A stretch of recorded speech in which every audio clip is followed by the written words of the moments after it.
يوم جلته ترجمة روان القرآن.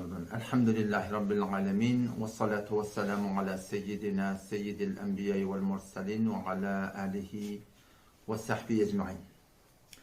Dersimiz Kur'an'ın tercümesinden gelip gitti Sure-i Bakara'dan 74. ayete. 74. ayette doğru düşünecek olsak 73. ayette bir dolanmalı oluyoruz. O tadı bir geçenki derste bir destan vardı. Destan hulasa suratında şu değil, bir bayağı adam oğlunun şoğu yok, yöne doğulları var. Belki doğulların da oğulları var. Bir ölse mal kime yetmeli? Şu doğulunun oğullarına yetmeli. Şu bir adam ölünden sonra ödeni anası yok. Oğlu yok, kıydı yok, enesi yok, atası yok. Kim var? Doğunu var. Doğullarına yetiyor. Doğunu olmasına emetiyor. Doğulların doğunu yetiyor. Bu da şöyle bir yağdaydı bir adam varmıştık. Muşu doğullarının oğulları yani bayağı bakılçılık edip malına kast edip Hasan ölür kadip verirler mi? Hasan ölür kadip verirler mi? Bu da ölür vaktinde ölene o zaman şuna kast edip bir gece bunu vurup öldürüyorlar.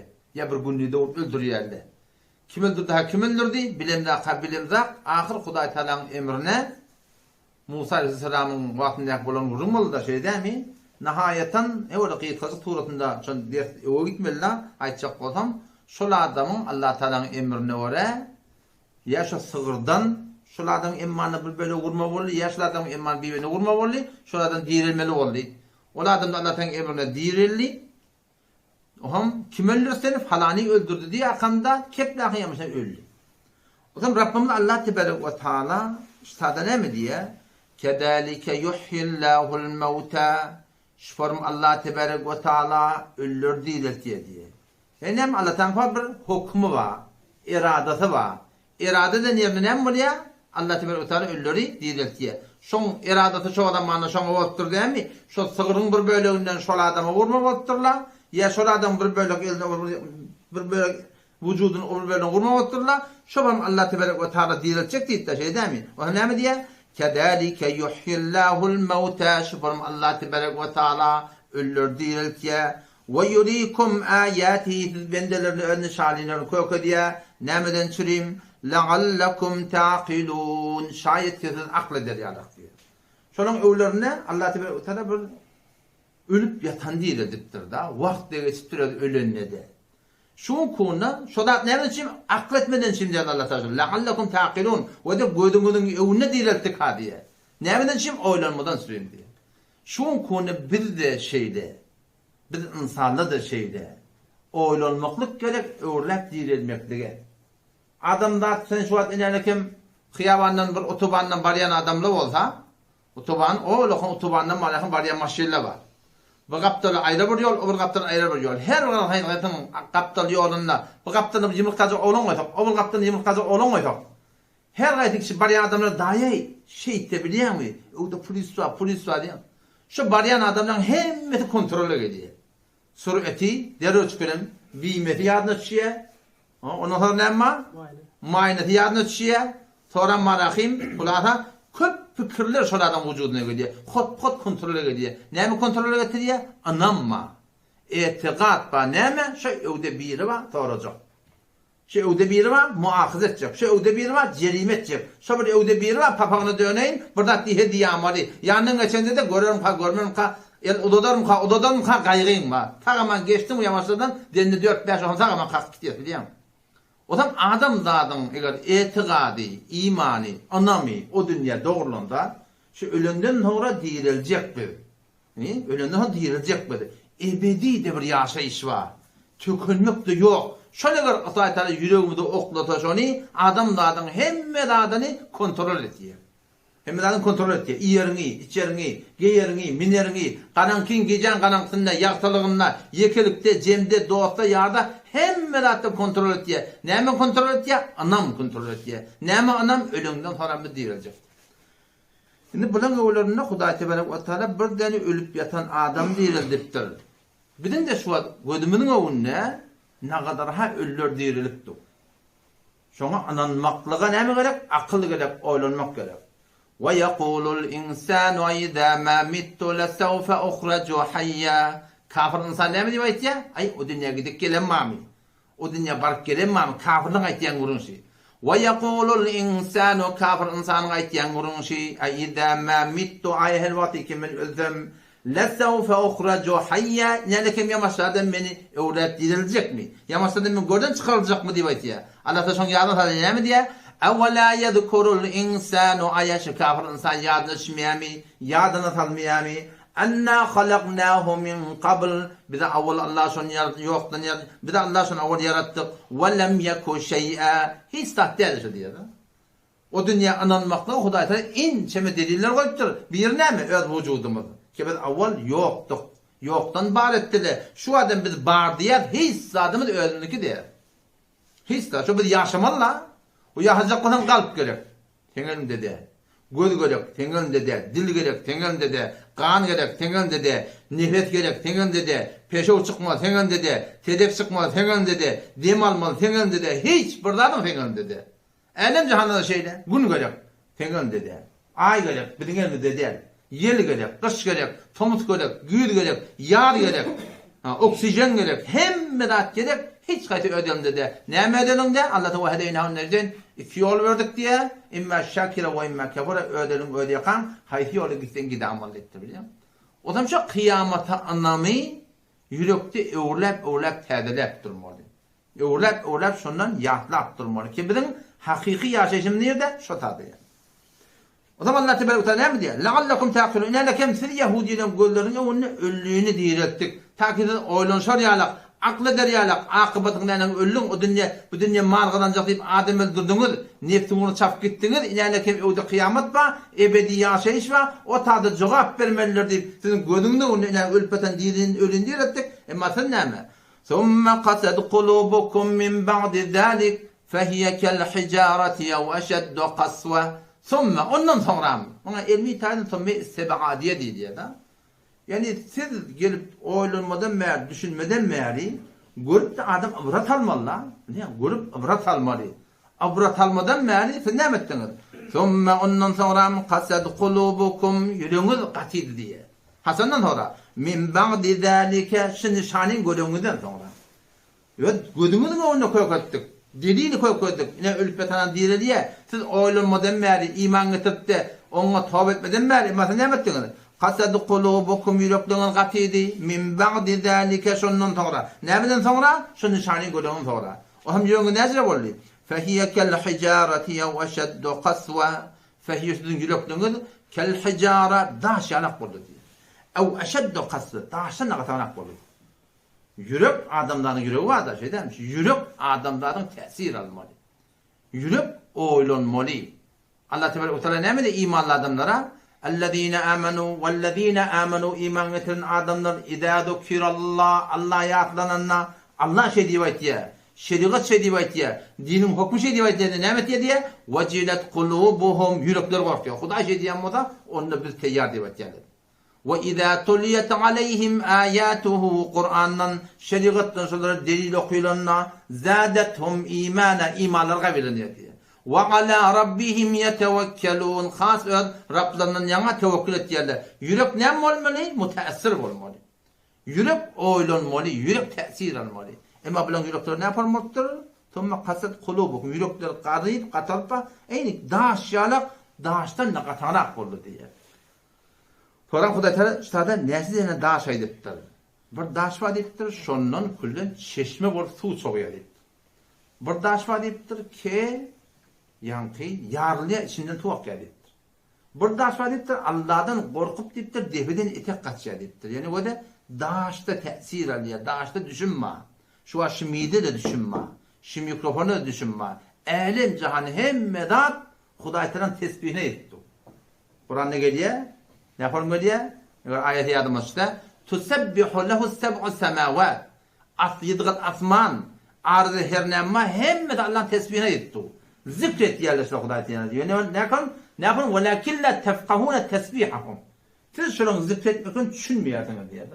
Şu divar olsun, peş olsun, her bir dağ olsun. Şu ilmaş olsun, fark etmiyor. Hem medatta Hudaý Teala öz tesbihin vermekte var. Tesbih etmekte şöyle kudret koyup duruyor. Ne mi? Bir düşünem daha yani. Şu düşünmeyenliğimiz de ulakan nıgmat da. Şu atan terlegeyinde de subhanallah deyip dursa sen ne yapamıyorsun? Yemin elhamdülillah deyip dursa. Sen şu edecek oğlanca kıyıkçeten koysan et ne yaptın diyorsun ya. Kıyık çiğ koşuşke varan var ahin. Televizyon başa bırak deyip dursa, penke başa bırak deyip dursa, lamp başa bırak deyip dursa, o tapta başa bırak deyip dursa, yaşap olacak yani. Şu Kuday'tan o lokamır ihsani. İnnehu kâne halimen gafura diyor Kuday'tan. Kuday'tan varan helm ediptir, yumuşaklık ediptir bir de keşidatın tesbihadını bir de eşitmeyer. O zaman daş ne emet diye, daş müteessir oluyor. O daşta düşün var. Hazreti Resul Aleyhisselam vakti ki kuhu Uhud'a minenne Uhud bir sandıradı diye da onun sonra ayağını vurdu diye Peygamber Aleyhisselam dağımısına uskut saket bol aram bol diyen vurun aydı diye da yani saket bol ki sen üstünde bir tane nebi var bir tane siddiq var bir tane şehit var diye kim varmıştır bir öğri bir de Hazreti Siddiq radıyallahu anh bir de Hazreti Osman radıyallahu anh yani saket bol sandırama deyiptir ki sen üstünde bir tane nebi var ve bir tane siddiq ve bir tane şehit var. Hazreti Osman radıyallahu anh'ın şehit olacağını şavat ayıp koyuptur yani. Ya bir hadiste geliyor Uhud diye cebalun yuhibbuna ve nuhibbuhu diye. Uhud bir dağı ki bizi kavvarıya biz de şu dağı kavvarıya diye. Çünkü Müslümanlar gidiyor Mekke varan Uhud dağı miniyerler şuna muhabbet var. Şu dağda da bağda da şu dağıtlarda da ne var? Düşünme, derk var, idrak var. Yönene mi biz şunu anlamayız yani. O da işte daşlan vurdu. Ve thumme qasad qulubukum baştan aydan. Thumme ondan sonra siz Allah'ın nişanını görüp emmasi iman getirmeden beri qasad qulubukum yürekten qatidi min ba'di zalika nişanını göründen sonra fehiye kel hicaretin yürekten daşlayarak bolli daşlayarak bolli ev eşeddu qasu ya daşın naqatara. Daşın ne yaparım? Ve inne minel hicareti bi şek bazı daşlar var. Lema yetefecceru minhul enhar. Şol daştan tunemet ya. Tefecceru yani kullanam cuşur çıkıyor. Şöyle çoğup çıkıyor yani. Daşlar var. Şu dağlar giden var. Demet ya kullan o lokam marhamet fevvarı urtun daşlar var şimdi. Ve inne minha bazı daşlar var bir şey şondan lema yeşşakkaku yarlya feyahrucu minhul ma. Şol daştan tu çıkıyor. Ve inne minha bir şey bazı daşlar var. Lema yehbitu min haşyetillah. Kaç yard etip defeden etek min haşyetillah Allah'ın korkusundan diye. Allah'tan korkuyan daşlar var diye. Ve mallahu bi gafilin amma ta'melun. Allah Teala sizin ettiğin işlerinizden gafiller diye. Zat-ı hak bir acip bir zat Huday Teala. Adamlar şu dünyanın kaygısı bilen şol kelden ete yoksa o nezir kabul nezir kaygıdıp gelip yanda şu defiyen de gözlemeli vakti var. Bir nihayet zahaniyeti. Huday keşi cahanın hemmetin dolduruglu. Hemme yerde var. Hemme dattan haberli var. Haberli. Hemme dattan içinden de aga şu Allah Teala ne diye? Ve ma rabbumallahu bi gafilin amma ta'melun. Allah Teala sizin ettiğin işlerinizden gafiller yani. Onu ne yala tutan onunla Allah Teala ne diye bir muhlet veriyor diye de. Muhlet veriyor diye. Ortadan Kur'an'ı otlaptı. Ne Huday tutana karşını? Ortadan sonra Kur'an'ı otlap ne diye? Tövbe diye. Eğurliye, Mekke'ye diye, hac et diye şey değil mi? Huday Teala muhlet veriyor öz bendilerine. Kavlan kavrak olmaklığına, telekelen de dolunmaklığına. Telekelere, nişanileri köküdülüyor, dolunsun tövbesinle, kavadanın imtihanını kınçılık oklayarlar, ta ki doğrduruyorlar mı, durmuyorlar. İlk ayetlerden, şunki dersimde Allah Teala tevfik kılıp vakti hem edip bilsem, Yahudilerden 5 grup adam, 5 cemaat adam işte merifi oluyor. Her ayette bir cemaat var. Avvalki cemaat kim? Ahbar-ı Ruhban. Yahudun ulemaları var. Rahipleri var. Sohlar diyen yalak var. Ulemayı Yahud var, rahiban Yahud var. Ki buna ne ettiler? Buna Kur'an terhif ettiler. İkinci cemaat münafık Yahudlar var. Yani Müslüman men diyorlar. Müslüman molum men diyorlar. Müslümanlar gelip namaz okuyorlar. Bizimkiler arada tutuyorlar. Müslümanların arasında bay yöne yürekten Müslüman ne? İçinden kafir fakat gelip yol oynamadan için Müslüman duruyorlar. Üçüncü grup ne mi? Üçüncü grup şu Yahud'un bir savatları var. Savatları yok.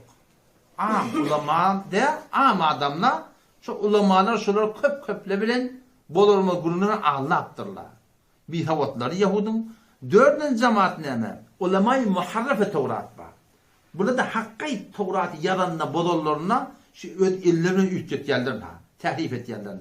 Beşinci cemaat haydi Ağazada hay Yahud var. Ahunzada oraya da. hocadan bolan, teyitten bolan, ahundan bolan, yine ordattan bolan, şu 5 cemaatın sada şonun üstüne gurrunma. O zaman da burada hatta o da doğru Allah Teala utar Rabbimiz tadı şunu Yahudilerin hakkında ettir. Yani bu da ki şu grupat Yahudileri sıdk etsin. Yok. Şu zamanında münafık Yahudi varmış değil mi? Şu zamanında münafık Müslüman da var. Ki zahiren Müslüman orada. Şu zamanda Müslüman var ki bolar olmaz gruplara hoş ketpiyorlar. Şu an bizim aramızda Müslümanları yok mu ki var ben falan hocan oğlu, falan teydin oğlu çiş ketpiyor yok mu bizim aramızda?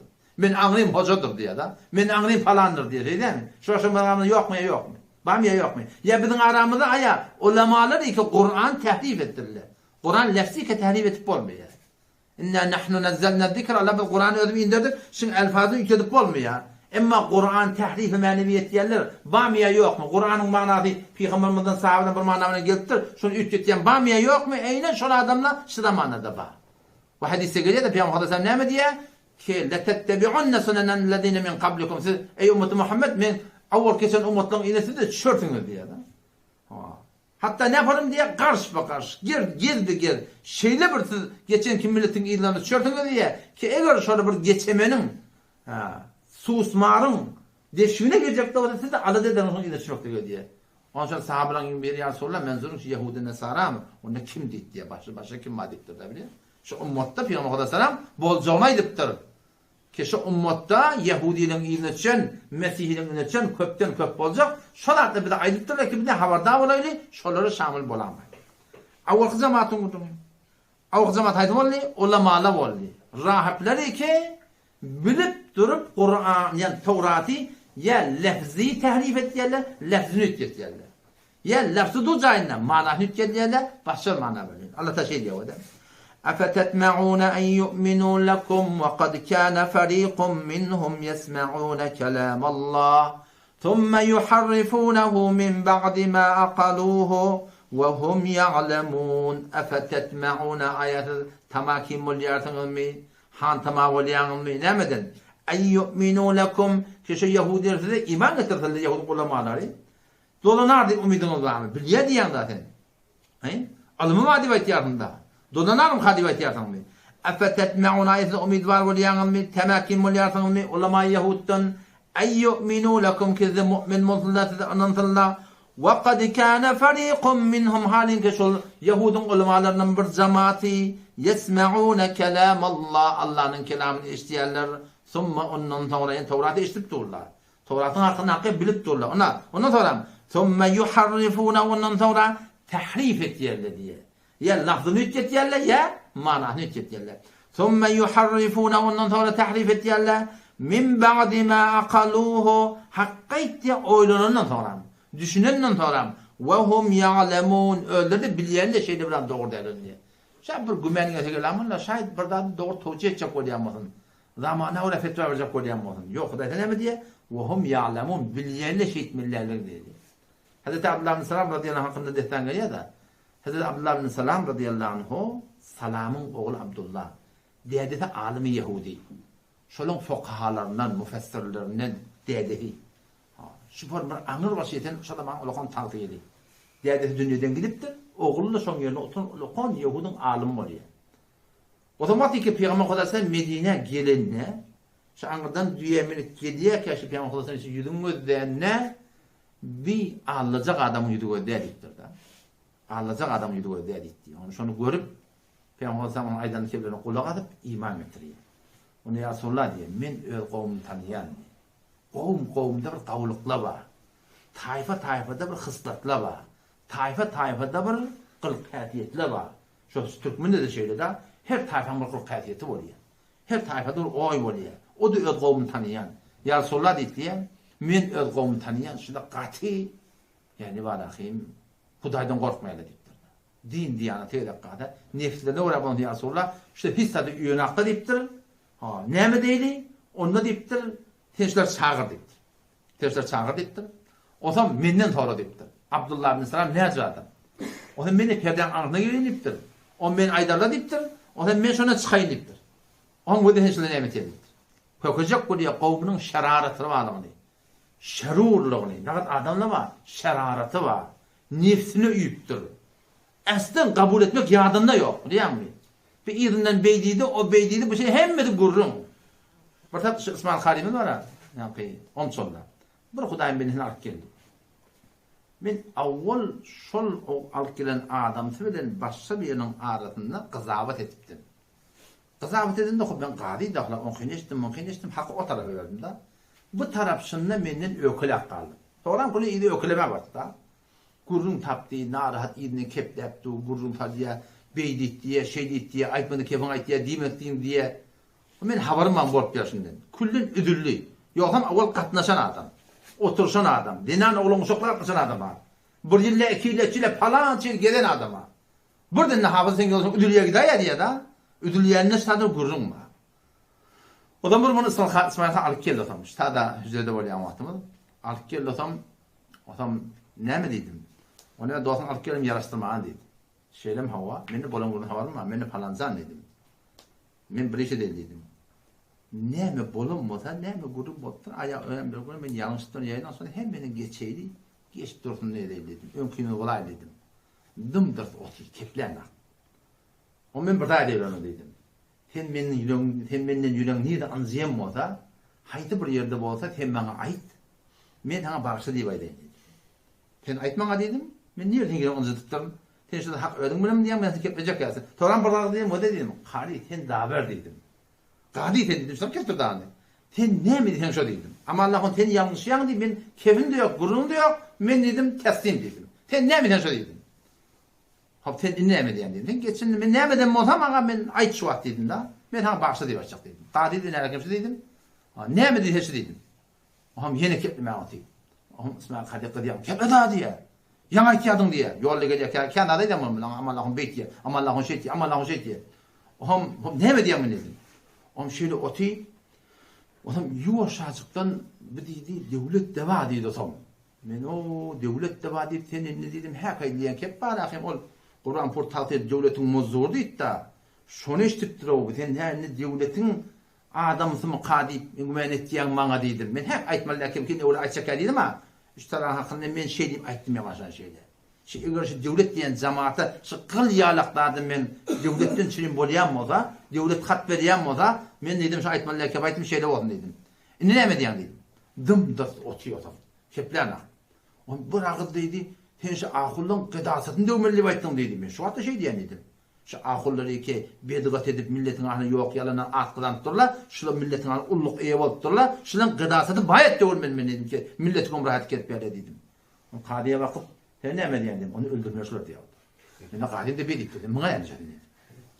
O ne mi diyen dedim. Ama İsmail Kadiyem tar götürülüydü. O dedim, ne kadar adam ne var teorin de?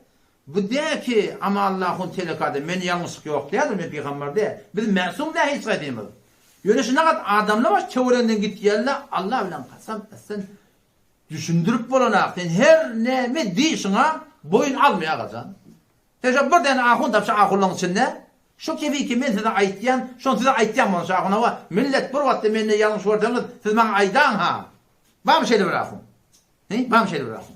Yok da, men şu kadar men eve gelir tabazı ihtiyarı bana, men ne de yanlış sıkmadı, ödüm ayda. O günün o dönüyle ne etli biliyor musun? Men ödüm ayda dedin, o yerinden yamalamadık durdu.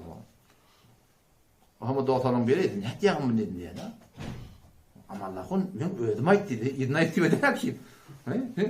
Yok, biz mahlatlaşa diyen ha. O mahlat gelirsin, bir adam idi mahlatlasın mı yarakın? Ne kadar adam ama kabul etmeyecek öyle. Dediğin de gurun de, fakat nefsin gurun işte. Nefsini üyüttürür. Şu her nimetine şu ödeyken bulmalı, ödeyken bolana ona birikmeye biliyor musun? O zaman ya Resulullah dedi, girdin ya Ferden gider. Sen Peygamber orada çağırıyor, Yahudi'de geliyor. O zaman şundan sonra kaçıyor Allah'ın Peygamber'den. Abdullah mesela ne adam? O huve efkâbuna, huve seyyiduna. Bizim başlığımız, bizim falanımız diyadette söyledi. Diyadette sporunu. Ben övmeye dur yarışını. Şeylem hava, Peygamber zaman burada dediler akalım. Şu iman getirdi ne edersin dedi. Dolanacağım. Şöyle iman getirdi, bolcuk zat dedi. O evet iman getirmez ama. Şunun angadan çıkıyor da eşheden la ilahe illallah ve eşheden de Muhammed Resulullah dedi. Şundan yakın, ooo ente akbahuna. Sen bilin telekemiz, sen bilin falanımız, diyedin de söyledi, kalkan da söyledi, ber ağzından alıp, kuğu çıkıtlı diye. Ya Resulallah oraya şundan korkarım dedi. Nagat adamlar var, nefsini uyguli. Şu musulmansılıkta da baş, işte mi? Nefsini uyguli, burada yanlış ugli, indi şada ulan men yanlıştım diyamalla. Şu yanlıştım diýmeklik, şu var ahim, kimin kılık qadiyeti? Adam aleyhisselam kılık qadiyeti. Yanlıştı da şu da şeyden, yarın ya Allah, zalimna anfusuna ya Allah, biz zulmettik bağışla deyipti değil mi? Ama iblis de yanlıştı, ama şol hatamına dolanmalı, öde öz cemaatinden öz cemaati, nagat adamla cehenneme yetecek. İnelekim şöyle kılık qadiyetidir. وَقَدْ كَانَ فَرِيقٌ مِّنْهُمْ يَسْمَعُونَ كَلَامَ اللّٰهِ Şuradan bazıları var ulemalarından ki Allah'ın kelamını Tevrat'ı işte bile ثُمَّ يُحَرِّفُونَ ondan sonra tahrif etyerler min ba'di ma aqaluhu hakkı düşünenden sonra وَهُمْ يَعْلَمُونَ öylerde bilirler şey etyen işlerin haklarını bile etyerler diye bilip yakmar diye da bilip yakarlar Kur'an'a geliyor değil mi? Bile etyer. İkinci zaman bila nispet münafıkan Yahud bila. Musulman, zahiri Musulman Yahudla var. Musulmanların yanına gelenler. Eline miçilik? Onun yanına varanlar doğru Musulmansın tertine. Beyleti beyle. İslam'ın hakkında münafık. Ne kadar adamla var ya adamın hakkında münafık oluyor da. Yüzüne bir forum, yüzünden başka forum. Ne kadar adamla var ya İslam'ın hakkında münafık oluyor. Ki bir ne ki kula adamı daire imandan çıkaryanlar. Rabbadan İslam hakkında münafık oluyor. Bilen ahlak nezre. وَإِذَا لَقُوا الَّذ۪ينَ آمَنُوا قَالُوا آمَنَّا وَإِذَا هِرْوَتِيكَ لَقُوا الَّذ۪ينَ آمَنُوا imanlardanları mulakat ederlerine, tartışarlarına, oturup gurur ederlerine قَالُوا آمَنَّا ayet yerler biz iman getirdik. Türk gittiler mi? وَإِذَا خَلَى بَعْضُهُمْ إِلَى بَعْضٍ هِرْوَتِيكَ birbirine oturuşlarına, halvet ederlerine. بَعْضُهُمْ إِلَى بَعْضٍ birbirine oturuşlarına وَإِذَا خَلَى بَعْضُهُمْ إِلَى بَعْضٍ هِرْوَتِيكَ birbirine oturuşlarına قَالُوا ayet yerlerini öderler oldu. اَتُحَدِّثُونَهُمْ ayeti gurur var yanım bir. Musulmanlara. بِمَا فَتَحَ اللّٰهُ عَلَيْكُمْ Allah Teala'nın Tevrat'ta aydınlatları var. Şu ne mi hakkında Musulmanlara gurur var yanım diye. Gurur var yanında ne mi diye? لِيُحَاجُّوكُمْ بِهِ عِنْدَ رَبِّكُمْ sizin öz aleyhinde Rabbiniz Allah Teala'nın yanına sizin hakkında delil okuyorlar diktir. Öldürek diye Allah diktir. Şu dünyada da boşar ya Allah. Ne yaparım? Dua ettir ya Allah. Şu falani öyle hak deyip dur. Yani o taraftan bana şey diye. Sen ya Allah sen falan etip dua etti. Yerti kıyamet günü sizin hakkında ne olacak? Şayet olacak yani öldür şey dediler. Bir yanında hak dediler şu adam. Sonra izine beyttiler. Yerti kıyamet günü şeyler deyip diye. Ne mi derler diye. Bizim hakkında delil okuyor diye. Kim murat edine? Hudaydan korkana kuruyor. O da keplep de Hudayın tertine. Yerti kıyamet günü deyip dur. Biliyor musun? Kıyamet günü siz öyle delil okuyor deyip bu. Efendim takım olunmuyor musunuz diye. Şimdi yapma ihtiyarlardan. Bu da Huday'a keplep, Huday'ın terdi keplep tu. Huday'ın dinin terdi keplep tu. Kimden korkana? Huday'dan korkana. Yine ben neden korkuyor? Ve izâ lequllezîne âmenû hervatîke şu münafık.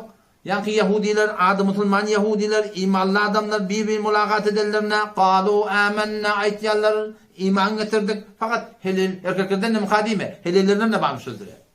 Münafık dillerine fakat erkekten gururun diye. وَالْمُنَافِقُونَ وَالْمُنَافِقَاتِ Kur'an'da göre diye erkek münafıklar, dinanı münafıklar diyor. İki taraftan münafıklar. وَإِذَا خَلَى بَعْضُهُمْ إِلَى بَعْضٍ birbirine oturuşlarına قَالُوا ayetlerler اَتُحَدِّثُونَهُمْ Ayşe Müslümanlara gurur mu diyanız mı? Bima fetahallahu aleykum Allah Teala'nın Tevrat'ta size aydınladığını nemen hakkında Müslümanlara ihtiyacınız aydınladı ne mi diye? Liyuhaccukum şu aydın gururun meliyeti ihticac ederler, delil okuyorlar sizin aleyhine bihi inde rabbikum sizin Rabbiniz Allah'ın yanına efela taqilun akletmeyelim diye. Huday Teala ne mi cevap verdi onlara? Ki sen Müslümanlara aytsan aytmasan aytma. Kim aytacak? Huday Teala aytacak. Peygamberine haber verecek. Sizin korkmayın yağdayınızın ne emini belli olacak. Evvela ya'lemûne ayyaşı münafıklar bilmeyenler mi? Ennallaha bişek Allah Teala ya'lemu bilye ma yusirrun. Buradaki basarıyarlar ve ma yu'linun. Aşkar ettiler. Şimdi bilmeyenler diye. Huday ki alimul gaybi ve şehade. Hem zaten haber var. Sen ondan korkmanı buradan korkuk etmeyen. Şey değil mi? Aslında doğru. Son ayette kurun bir şu Yahudların bir tavatlarının vurun. Bula hava bir tavatlarının vurun. Zat bilmeyenler, onlar bilen gururun ne? Ulemaları, onlar Allah'tırlar. Siz Peygamber zada deyiptirler. Siz Huday Teala oğlanın son hükmünü deyiptirler. Bir deger otta yanmalla olsak şol Gusalı Felestiye ardınan elah tuttular 40 günler. Şol miqdar yaniyat deyipdirler. Biz şefaat etýärler deyipdirler ola kollamız. Ha. Biz hemijeki cehennemde galmaýar diýip şu form keple bilen Allah'tırlar. Diýär. Şu wagtda Allah berelle bad. Şu wagtda Allah berelle bad. Kemany ortama sofu otam beýet etseň boldy otam. Şoň öten diläp aljak. Beýet näme işmediliýe? Gaýym bolmadan işmediliýe. Hususi muallim tutmaklyk ola. Öz ýürek ýagdaýlama. Ha, bu başga biratdan şimdi gaýtam onu beýle görýärler. Şu wagtna kadar sowukly ba. Kullu manahim bu gurur geldi öz wujuduna. Ýa arada men ýa boşa sagyň ýanyna gidemde. Odam şuman taran sowuklarynyň biri şu sowfnyň towstan, ulaqan towbyň towsy gelip durjada. Ohm haluhat torasynda aýtdym sen kim men amallahyn? O men palanyň towsy dedim der öçkeni berdi. Menildi ýürgönden belli. Men palanyň towsy hawa men nem dogatym kabul bolýar. Şeýle meni ödüňe dogatdy, Hudaýdan kabul eden şaba berdi. Meri diyor baştan ýaşaýan. Sen ödüňe dogatdy, Allahyň şaba berdi dedi. Maten dogan kabul bolýan.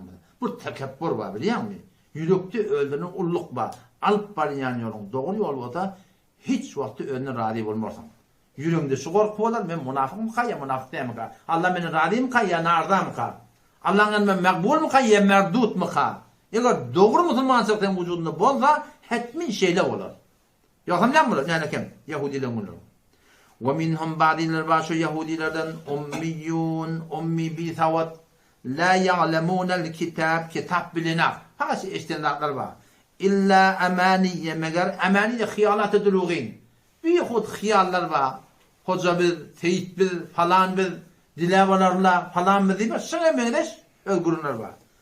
Ve minhum ba'diler var şu Yahudilerden ummiyun bi thavatlar la ya'lamunal kitab kitaptat bilinaklar illa meger amaniye hiyalat edulugin. Yalan hiyallar var. Ve inhum illa yadunnun. Meger ne gümen etýärler diýär. Bir hiyalla ýaşap geldi. Şu wagtda bizim öz musulmançylarymyz da şoparmy ol, ne kadar ýerlerde bilýär. Ay la ilahe illallah diýdik ahym diýär. Bir gün biz diýe cennete girer diýe. Gaýgy ýok, kimin imany gidermeýän diýip. Dogry aýtýan la ilahe illallah diýen adam ahyrda cennete girecek. Ýöne haçan şu la ilahe illallah bilen gitse, la ilahe illallah bilen tagaman şu dünýeden aşsa, ýoksa ne kadar adam ma la ilahe illallah diýen, Muhammed Resulullah diýen, ýa-da kıyametin kimne zümrehine boljak? Munafıkın zümrehine boljak? Cehennemin inki eteki tabakata şolan boljak diýe. Yahudilerden etek boljak. Şo näme diýip? Yahud kabul etmepdir da. Mesihilerden ne, mecuslerden ne, ateistlerden ne, botperestlerden ne, inki eteki cehennemde boljak. Näme üçin? Ola kabul etmepdirler. Hudaýda adyly ma, şolar inki etek oklayıp diýip. İnki etek oklayıp. Ondan şu daýdan o keplere anlanmalylar. Nereki idi gurunları Kur'an'ın önüne aytıkları. Tonku cemaat ne yaparım? Tonku dörlen cemaat. Dörlen cemaat buna ulema-i muharrif. Tahrif ettiğinde. Başta da şöyle gurun geçti. Buna inne hakka işe yariyalların ne? Tevrat'ı yariyallar. Yarallarında şun lafzını yüklettiler. Fark elik geliptir. Peygamber Aleyhisselam'ın var. Muhammed diye manası var. Evulnen, tarif edilinen. Ne? Şunu yüklettiler diye. Yoksa ne ettiler diye? Mananı yüklettiler diye. Hakka kitap yazıp, yönü kitap yazmak ne yaparım? Öz nefslerine vara, Tevrat'ı yüklettiler. فَوَيْلٌ لِلَّذ۪ينَ يَكْتُبُونَ الْكِتَابَ بِأَيْد۪يهِمْ Yakışı ulema-i muharref. Kur'an, Tevrat'ı tahrif eden ulemalar. فَوَيْلٌ pes cehennem olsun, vay bolsun lillezine ulemaları ki, lillezine ulemalardan sürüm ki, يَكْتُبُونَ الْكِتَابَ بِأَيْد۪يهِمْ Kitabı yalı öz eller bile ne yaparım yani? Mutabıkı nefs. Öz nefslerine vara yarıyarlar. Sonra hakka edinne kitap bolýar, rap bolýar, çap bolýar, millete koku diýerler. Sonra näme diýerler? Summa yaquluna hada min indillah. Sonra aýtýarlar adamlara hada min indillah. Umum musulmanlarına şu Allah'ın tarafından näme aýtýarlar? Ne üçin şeýtýärler? Liyeşteru bihi thamanan qalila. Liyeşteru takifatan aldylar. Şeýtýän ise bilen thamanan qalila. Adyjyk matanny. Adyjyk matanda mezur näme? Dünýe. Dünýede işim etýärler diýerler. Şu Hudaý Teala Kur'an'da ne? Dünya ne diyor? Kul meta'ud dünya qalil diptir da. Şu kullu dünya malına Hudaý az diye. Böyle ne diyor? Tevrat telvet diyorlar. Yeşteru bi thamanan qalila. Kur'an'da Hudaý Teala dünya qalil etti. Böyle de dünyadan çim şey deyip ayttıklar. Bile ne diyorlar? Dünyanın qadamadan çim doğruca alim bola bile doğru Tevrat'ın tersine telvet diyorlar.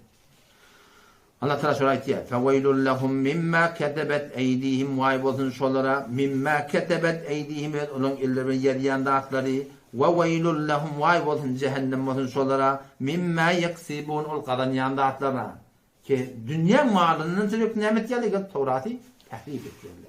Bu Kur'an'ı tahrif lafz etmekte yanında başlıyor işte mümkün değil. Ama tahrif maneviyet yani kan haksanna bir zamaat bir bildi. Bidgatiyle da ya. Kur'an'da Huda Teala ne diyor? İnnemâ ana beşerun mislukum diyor. Peygamber ayet kul ayet ummatına innemâ ana beşerun mislukum. Min siz ya kul beşer diye açılıyor diyorlar. Peygamber diyor insanla inki magami Allah Teala'dan sonra ulukon elem cehennem şol onun gurun yok. Yönü bir diğer beşer şu. Yöne birbirine mi diyor? Yok Peygamber nur diyor. Beşer de kullen Hudaytan nurundan bulunlar aslında beşer de diyor yani. Kur'an ne demek çok adam? İnnemâ ana beşerun mislukum diyorlar. Onun çok Kur'an'ın kendini kepaz diyorlar. Kul innemâ ana diyor. Min beşerun mislukum adam siyalık diyor diyorlar. Ya. İnnemâ ana min öyle kimden bilen beşerun mislukum beşer diye siyalık diyor diyorlar.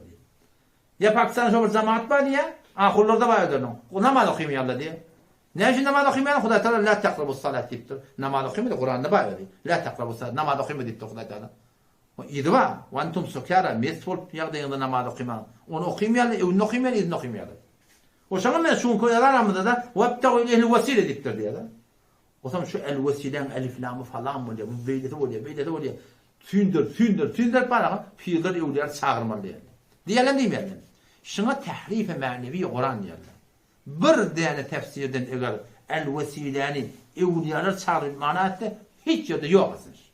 Ne zayıf tefsirde var, ne kavi tefsirde var. Hiç yerde yok. Öyle oturup bakayım Kur'an tefsir etti. İnne arsalnaka şahide diye.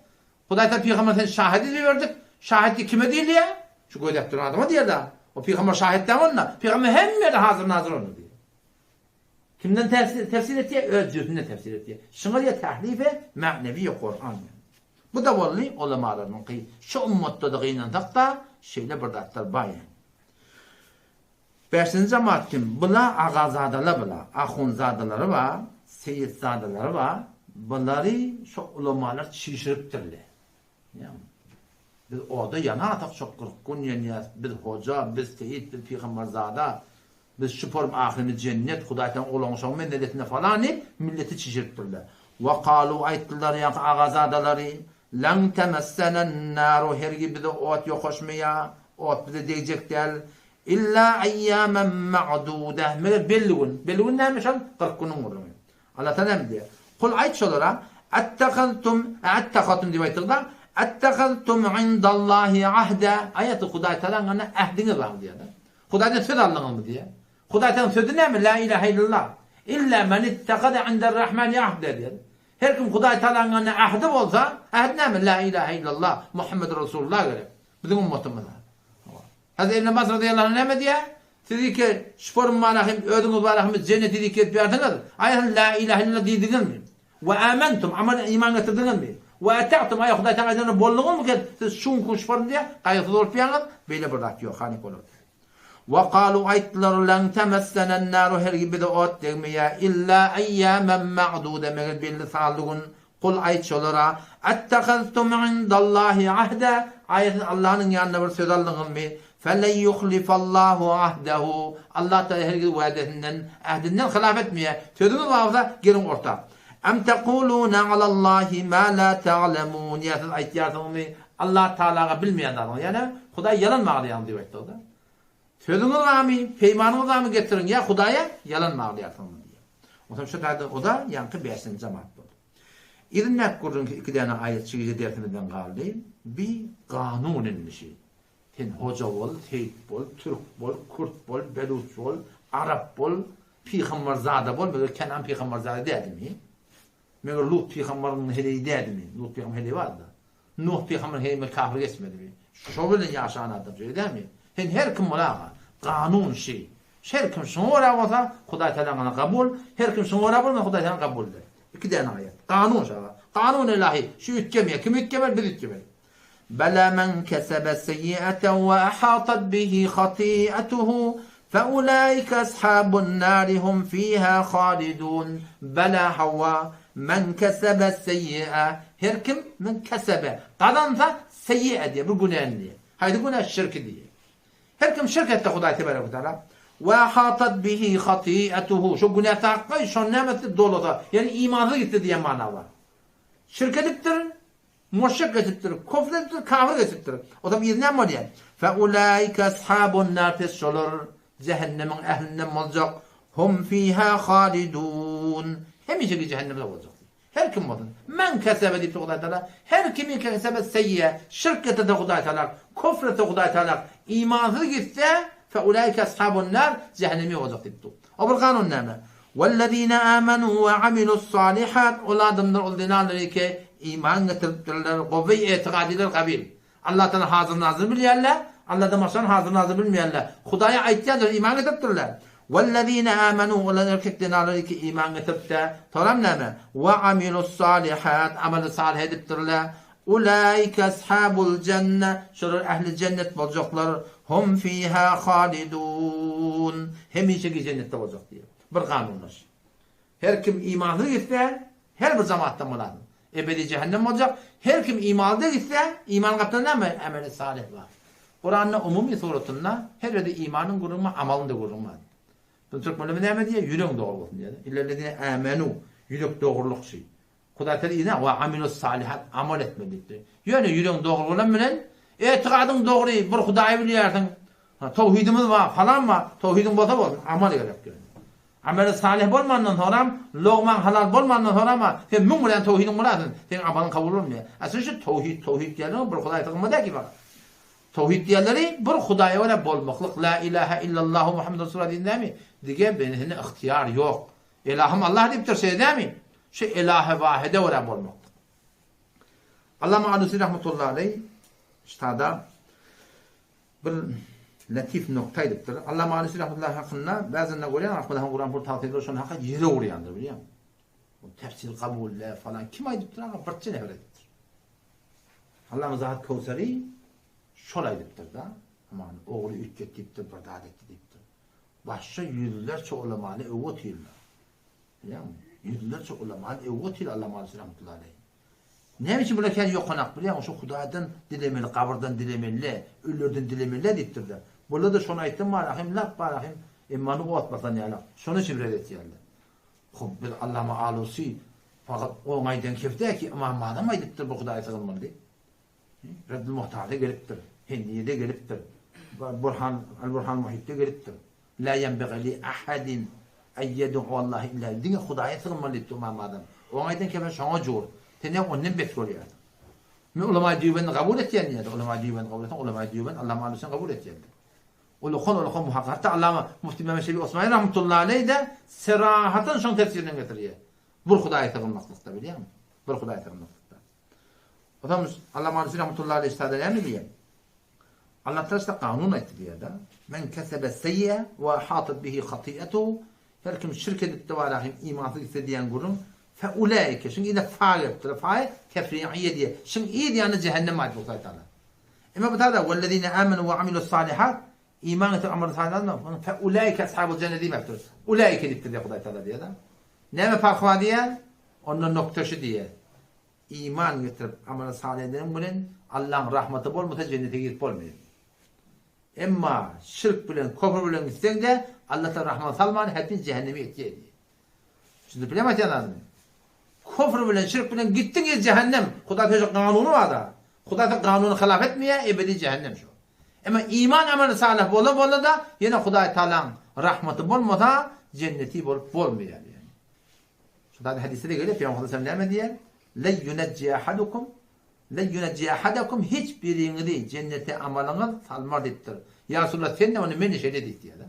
Yani Allah'ın fadlı bolmasa hiçbir adam cennete girecek yani. Son Huday Teala Peygamber'in Kur'an'da diyor da وَلَوْلَا أَنْ ثَبَّتْنَاكَ ey Muhammed Mustafa eğer biz seni kaim saklamasak diye. Bu Peygamber'e istiyorsun. وَلَوْلَا أَنْ ثَبَّتْنَاكَ ey Muhammed Mustafa eğer biz seni kaim saklamasak, eğer biz seni hifaz etmesek ne mi dersin? Ayet-i İliyad başlandı. وَلَوْلَا أَنْ ثَبَّتْنَاكَ لَقَدْ تَرْكَنُ إِلَيْهِمْ شَيْئًا قَلِيلًا. Sen de şu kafirlerden yana meyil edersin diye. Allah saklamasa hiç kim sabıtkının durup başar diye. O da şu dağdan dua etmeli. Qavadımla bilen gelmeli, qavduatı bilen gelmeli. Allah'ın talan rahmetine yavuşmalı. Şun Huda dile farına salmasa, rahmetine salmasa, bizim borç büyüsünü muamele çok da var. Huda yerin günü bir tane combende koyacak gayret. Bir tane kıyımlayan hayvan koyacaklar. Bar yol davatacak, eğer adam borç büyüsünü öğretecek. وَلَوْ يُؤَخِذُ اللّٰهُ النَّاسِ بِمَا كَسَبُوا مَا تَرَكَ اللّٰهُ ذَهْرِهَا مِنْ دَابَّةٍ. Yerin günü bir combende koyacak ya Huda Teala, eğer adam borç büyüsünü öğret. O da şu tane ne etmeli?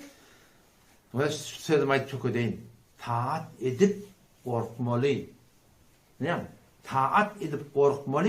Günah ettiğinde dedir rahmetine yaşam umid var olmalı. Biriki de o belirli belirlenir. Ne? Biriki de o şu belirli belirlenir. Haza idata. Beşat namazda barata. Mescide barata. Takkalla govratın bollu bilinke bollu diye da. Doğrusu belirli belirli bollu. Taat edip korkmalı. Allah kabul ettiğim mi etmeyeyim mi? Makbul mu kaya makbullem mi? Günah ettin mi dedir rahmetine yaş hiç namit olmalı. Şimdi bilen bizim Türkmenler ay menenle geçtim ben diye la. Günah edip de namit olmuyor, namit olmalı. Günah edende rahmetine umid var olmalı. Taat edip ne korku gelmeli. Ama da makbul bolman kalamı. Allah kabul etsin. Vesselamu aleyküm ve rahmetullahi ve berekatuhu.